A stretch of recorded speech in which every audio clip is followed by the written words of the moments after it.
Assalamualaikum warahmatullahi wabarakatuh. InsyaAllah hari ini kita akan sambung kembali pembelajaran kita dalam tajuk sifat keras hati, siri yang ketiga. Dan Alhamdulillah kita pun telah mempelajari sebelum ini pengertian sifat keras hati, keburukan sifat keras hati, ciri-ciri keras hati. Jadi sebelum kita nak masuk tajuk yang baru, yang ini mengapa kita perlu menjauhi sifat keras hati ini, Ustaz nak tanya dulu kepada semua murid-murid agar boleh mengulang kaji apa yang telah kamu pelajari sebelum ini. Okey, baik. Okey, apa itu pengertian sifat keras hati? So, sifat keras hati suatu sifat yang tidak mudah tunduk kepada arahan atau nasihat orang lain dan tidak mengaku kesalahan. Ingatlah, kena ingat ni pengertian dia, ya. Kena hafalkan dan kena fahami. Okey, insya-Allah. Okey, seterusnya tuliskan 4 ciri orang yang keras hati. Ustaz tak silap Ustaz baru ni Ustaz ada bagi 5 ciri. So Ustaz minta 4 je. Apa dia ciri-ciri orang keras hati ni? Okey, apa dia yang pertama agak-agak? Bagus. Merasa dirinya paling hebat. Okey, yang kedua? Tidak mahu mengalah atau bertolak ansur. Okey, bagus. Okey, yang ketiga, tidak mendengar nasihat orang lain.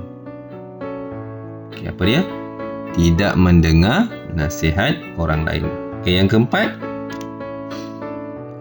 tidak mahu menerima kebenaran. Okey, ada 4 je. Okay, ingatkan.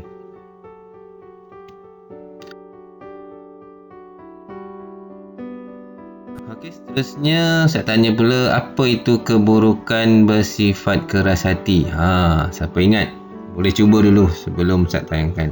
Siapa ingat apa dia keburukan dia? Okey, yang pertama, dikeji oleh syarak. Okey. Kedua, memutuskan persaudaraan. Okey, bagus. Yang ketiga,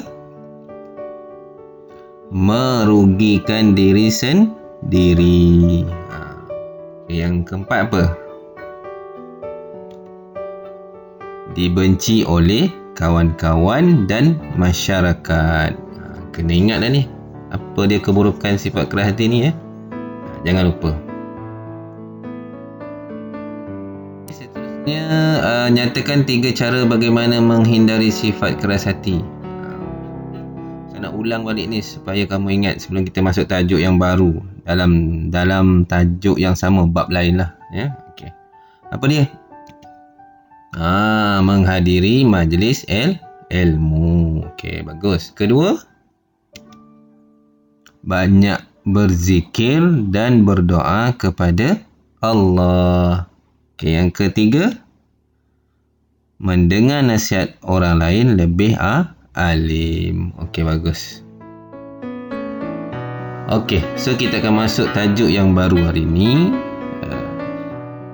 Tuliskan 3 sebab kita mesti menjauhi sifat keras hati. Agak-agak murid-murid sekalian, apa sebabnya kita kena jauhi sifat keras hati ni? Sebenarnya kita dah pelajari sebelum ni, tapi Ustaz nak ingatkan semula dan Ustaz nak masukkan sebab-sebab lain. Apa yang perlu, yang sebab kita kena jauhi sifat ini. Okey, yang pertama, Ustaz ambil tajuk sebelum ni, ini keburukan bersifat keras hati. Sama jugalah, ya. Okey, yang pertama ni, dikeji oleh syarak. Maksudnya dikeji oleh agama kita. Agama Islam melarang kita bersifat-sifat keras hati ini kerana ia adalah satu sifat yang tidak baik ataupun digelarkan sifat mazmumah. Jadi kita kena jauhi. Sebab agama kita dah larang, maka kita kena jauhi. Okey, yang kedua apa? Okey, yang kedua sifat yang tidak disukai oleh Allah. Itu sebab kita kena jauhi sifat ni. Allah memang tidak suka kita bersifat keras hati. Allah memang tidak suka kita bersifat-sifat yang tidak baik, sifat yang tidak elok, ataupun lebih dikenali sifat yang Ustaz sebut tadi sifat mazmumah. Allah tidak suka. Jadi kita kena jauhi sifat ini. Okey ya, boleh faham. Okey, baik. Dan yang ketiga, sifat yang disukai oleh syaitan. Allah tidak suka, tapi syaitan suka. Iblis pun suka. Maka apabila iblis dan syaitan suka, memang kita kena jauhi. Kerana apa?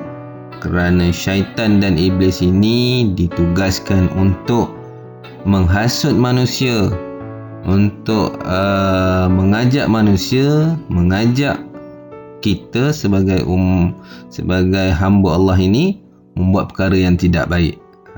Itu memang tugas syaitan. Jadi bila syaitan suka, maka kita kena jauhi. Sebab apa? Sebabnya memang Allah tidak suka, maka tidak ada faedahnya kita bersifat yang tidak baik ini, sifat yang keras hati ini, sifat yang mazmumah ini. Jadi ingatlah, kita perlu jauhi sifat-sifat yang tidak baik ini. Ingatlah 3 sebab ni. Sebenarnya Ustaz dah ajar sebelum ni, yang ni keburukan bersifat keras hati. Tetapi yang ini Ustaz buat tambahan, apa sebab kita kena jauhi sifat keras hati ini. Ada 2 lah yang kelainannya. Yang satu tu memang dah ada sebelum ini. Okey, baik. Apa cadangan kamu, apa cadangan anda untuk menghadapi rakan-rakan yang keras hati ni? Kita ada kawan-kawan kan. Kawan-kawan kita ni kadang-kadang ada yang keras hati. Apa cadangan kamu untuk nak menghadapi kawan yang begini? Apa agak-agak? Cuba bagi cadangan. Siapa boleh bagi cadangan? Silakan. Okey, yang pertama, mulai dengan kata pujian. Semua orang suka dipuji. Semua orang suka diberi pujian. Maka langkahnya, apabila kawan kita ada bersifat sedemikian, maka kita pujilah dia. Contohnya, Ahmad tu memakai baju cantik. Wah, cantiknya baju kamu hari ni lah Ahmad. Mesti dia suka. Jadi bila orang suka dipuji, dia terasa dirinya dihargai. Mungkin akan melembutkan hati dia. So yang kedua, memberikan penghargaan atau sanjungan. Maksudnya kadang-kadang kawan kita tu dia ada buat kebaikan kan. Contoh dalam kelas, dia walaupun dia keras hati, tetapi dia suka menolong, dia suka membuat menyapu kelas, membersihkan kelas. Jadi kita hargailah dia, kita memberi sanjungan pada dia. Wah, tahniah Ahmad, kamu murid yang baik lah, kawan saya yang baik kerana sering menolong kawan-kawan dalam kelas. Mesti dia suka. Itu cara dia, kita nak menghadapi kawan-kawan yang keras hati ni. Okey, yang ketiga, apabila kita dah memberi pujian, kita dah beri sanjungan, penghargaan, maka yang ketiga ni kita bolehlah mengajak untuk mendengar majlis ilmu. Maksudnya apabila ada majlis-majlis ilmu di surau, di masjid atau di mana-mana tempat yang sesuai, kita ajaklah dia.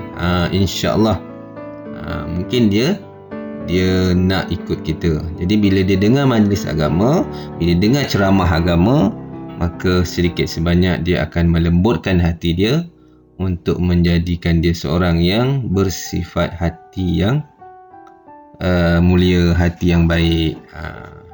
Okey.